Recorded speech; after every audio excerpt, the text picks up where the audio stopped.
सविस्तर मुख्यमंत्री देवेंद्र फडणवीस यांच्या हस्ते बाप्पाची आरती झालेली आहे। एनडीटीव्ही मराठीच्या ऑफिसमध्ये मुख्यमंत्री स्वतः आले होते आणि त्यांच्याच हस्ते बाप्पाची आरती संपन्न झाली आहे। मराठीच्या न्यूज रूम मध्ये फडणवीसांकडून एनडीटीव्ही मराठीच्या बाप्पाचं दर्शनही घेण्यात आलेलं आहे। हे दृश्य आपण पाहतोय। मुख्यमंत्री देवेंद्र फडणवीस हे स्वतः एनडीटीव्ही मराठीच्या कार्यालयात दाखल झाले होते आणि त्याच वेळेस त्यांनी एनडीटीव्ही मराठीच्या बाप्पाचंही दर्शन घेतलेलं आहे।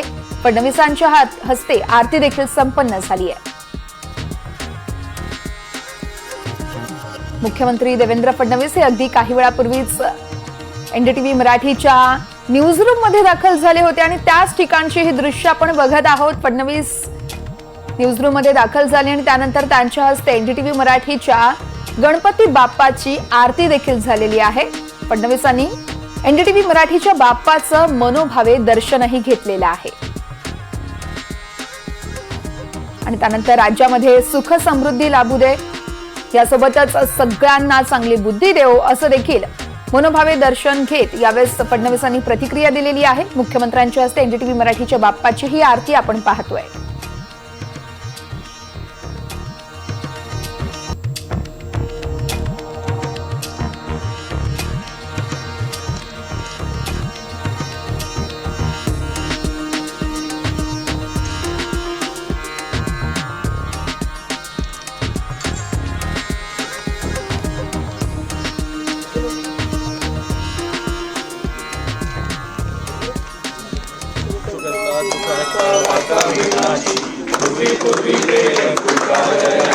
सर्वांगी सुंदर सिंदुराची कंठीत के माळ पापराची। जय देव जय मंगल मूर्ती हो श्री मंगल मूर्ती।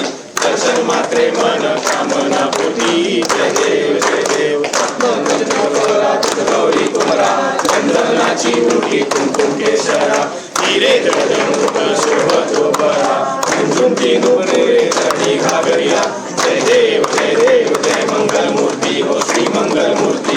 दर्शन मात्रे मन कामना पूर्ती। जय देव लंबोदर पीतांबर फणीवर वंदना। सरळ सोंड वक्र तुंड त्रिनयना। दास रामाचा वाटवा हे सगना। संकटी पावावे निर्वाणी रक्षावे सुरवर वंदना। जय देव तुझी संसारी अनाथनाथे अंबे करुणा विस्तारी। वारी वारी जन्म मरणाचे वारी। हारी पडलो आता संकट निवारी। जय देवी महिषासुरमर्दिनी। ईश्वर वरदे तारक संजीवनी। जय देवी गुरुरी भूमी पाता तुझे नाही। साही शमले परंतु न बोलले काही। साही विवाद करता पडलो प्रवाही। हे तू भक्ता लागे भाव शिलवलाही। जय देवी महिषासुरमर्दिनी। ईश्वर वरदे तारक संजीवनी। जय देवी प्रसन्न वदने प्रसन्न होशी निजदाशा। देशापासून सोडवी थोडी गोपाशा। अंबे तुझ वाचून कोण पूर्वी आशा। तल्लीन झाला पडपंकज रेषा। जय देवी महिषासुरमर्दिनी। ईश्वर वरदे तारक संजीवनी। जय देवी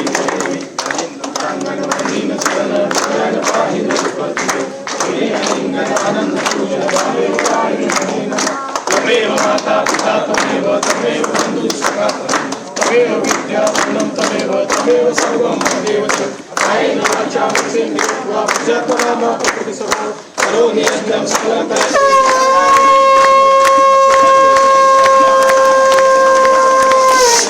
सीताराम माधवं गोपिका वल्लभं जानकी।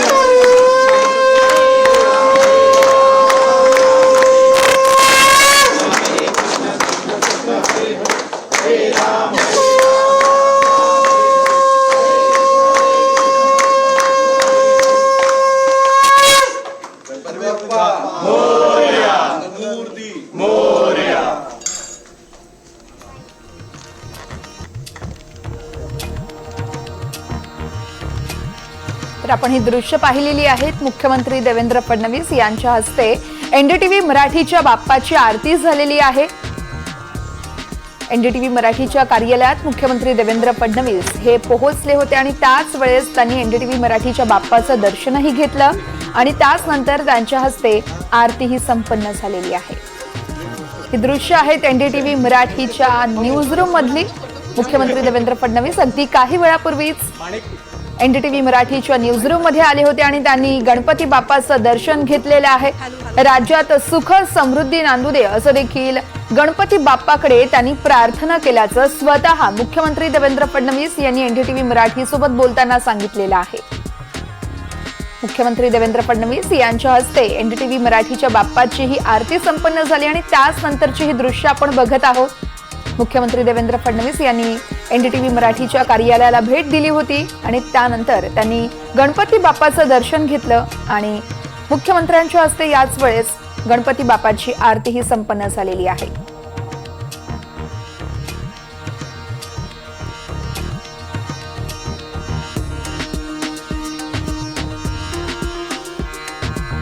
मुख्यमंत्री देवेंद्र फडणवीस एनडीटीव्ही मराठीच्या न्यूजरूम मध्ये आलेली ही दृश्य आपण बघत आहोत.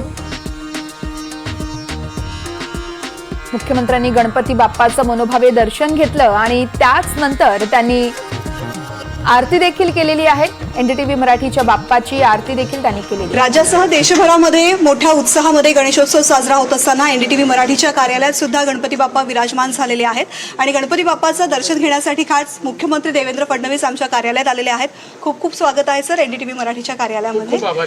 सर, देशभरामध्ये उत्साहामध्ये गणेशोत्सव साजरा होतोय. गणेश भक्तांना राज्यातल्या जनतेला काय संदेश देणार? खरं म्हणजे गणेशोत्सव हा महाराष्ट्राचा महाउत्सव झालेला आहे आणि तो महाराष्ट्रापुरतं मर्यादित नाहीच, तो देशभरात साजरा केला जातो.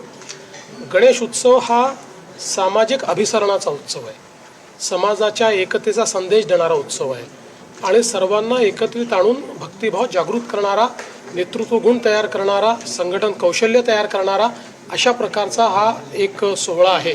आणि म्हणून मला असं वाटतं की आपण सगळ्यांनी पारंपरिक पद्धतीने तो जास्तीत जास्त चांगला कसा साजरा करता येईल हा प्रयत्न केला पाहिजे. आणि आपल्याला कल्पना आहे की श्री गणपती ही बुद्धीची देवता आहे, त्यामुळे त्यांना आपण या निमित्ताने हीच प्रार्थना केली पाहिजे की म्हणजे माझ्यासहित सगळ्यांना सुबुद्धी मिळावी अशा प्रकारची प्रार्थना गणेशाच्या चरणी केली पाहिजे आणि सन्मार्ग त्यांनी आपल्याला दाखवावा. आणि अर्थातच सुखसमाधान, समृद्धी, आरोग्य, ऐश्वर्य या सगळा आशीर्वाद महाराष्ट्रातल्या तमाम जनतेला त्यांनी द्यावा अशा प्रकारची प्रार्थना देखील या निमित्ताने त्यांच्या चरणी आपण करूया. सर, याच गणेशोत्सवाच्या काळामध्ये मुंबईमध्ये मनोज जरांगे आरक्षणाच्या मागणीसाठी उपोषण करतात. तिकडे नागपूरमध्ये सुद्धा ओबीसींचं उपोषण सुरू झालेलं आहे. एक तिढा राज्यामध्ये निर्माण झालेला आहे. यावरती गणपती बाप्पाच्या आशीर्वादाने कसा तोडगा काढण्यासाठी सरकार प्रयत्न करत आहे? असं आहे की गणपती बाप्पा सर्वांना सुबुद्धी देतील आणि सगळे एकमेकाचा विचार करतील असं आपण अपेक्षा व्यक्त करूया. मुळातच आपल्याला कल्पना आहे की 2014 ते 2025 हाच काळ असा आहे की ज्या काळामध्ये 3 वेळा आमचं सरकार आलं आणि 3ही वेळा आमच्याच सरकारने मराठा समाजाकरता अनेक योजना सुरू केल्या, आरक्षण दिलं. त्याच्या आधीच्याही सरकारने काही केलं नाही आणि मध्ये असलेल्या सरकारने काही केलं नाही.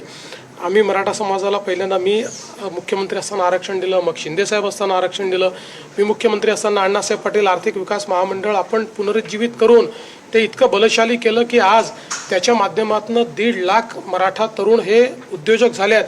13,000 करोड रुपयाचं बिनव्याजी कर्ज आपण त्या ठिकाणी उपलब्ध करून दिलेलं आहे. नोकरी मागणारे नाही, नोकरी देणारे मराठा तरुण आपण त्या ठिकाणी उभे केलेले आहेत. किंवा आपण बघितलं असेल तर आपण शिक्षणाच्या सोयी उपलब्ध करून दिल्या. शिक्षणाच्या माध्यमातून आज खाजगी कॉलेजेसमध्येही शिक्षणाच्या फीच्या प्रतिपूर्तीची योजना आणली. मुलांना शिक्षणासोबत राहण्याची व्यवस्था नसेल तर निर्वाह भत्ता आपण त्या ठिकाणी सुरू केला. परदेशी शिष्यवृत्ती आपण सुरू केली. सारथीसारखा एक संस्था आपण चालू केली की जी संस्था आज मुलांना इतक्या चांगल्या प्रकारे ट्रेनिंग देते की UPSC MPSC मध्ये मराठा समाजाचा टक्का वाढलेला आहे. ते मराठा समाज असो, ओबीसी समाज असो, कुठलाही समाज असो, त्या समाजाच्या उत्थानाकरताच आम्ही काम करतो. आजही मराठा समाजाला 10% आरक्षण आहे, ते टिकलेलं आहे, ते चाललेलं आहे. आणि म्हणून मला असं वाटतं की आता ठीक आहे, मनोज जरांगे यांनी पण काही मुद्दे मांडलेले आहेत. लोकशाहीत आपलं मत मांडण्याचा सगळ्यांना अधिकार आहे किंवा एखादी गोष्ट असेल तर त्याच्या विरोधी मत व्यक्त करण्याचा देखील सगळ्यांना अधिकार आहे. आम्ही देखील लोकशाही मानणारे लोक आहोत आणि म्हणून आम्ही मनोज जरांगे पाटील यांच्याशी चर्चा करतो आहोत. आणि आज आता आमच्या एम्पावर्ड कमिटीने त्या संदर्भात एक बैठक घेतली. त्या बैठकीनंतर काही निर्णय त्यांनी घेतले. आता त्या संदर्भातली चर्चा करण्याकरता जस्टिस शिंदे कमिटी ही श्री मनोज जरांगे पाटील यांना भेटणार आहे. त्यामुळे चर्चेतनं मार्ग निघतो, मार्ग काढू. खूप खूप धन्यवाद सर एनडीटीव्ही मराठीशी बातचीत केल्याबद्दल. तर हे होते मुख्यमंत्री देवेंद्र फडणवीस. समाजातल्या प्रत्येक घटकाच्या उत्थानासाठी सरकार काम करते आणि करत राहील अशी ग्वाही त्यांनी दिलेली आहे. एनडीटीव्ही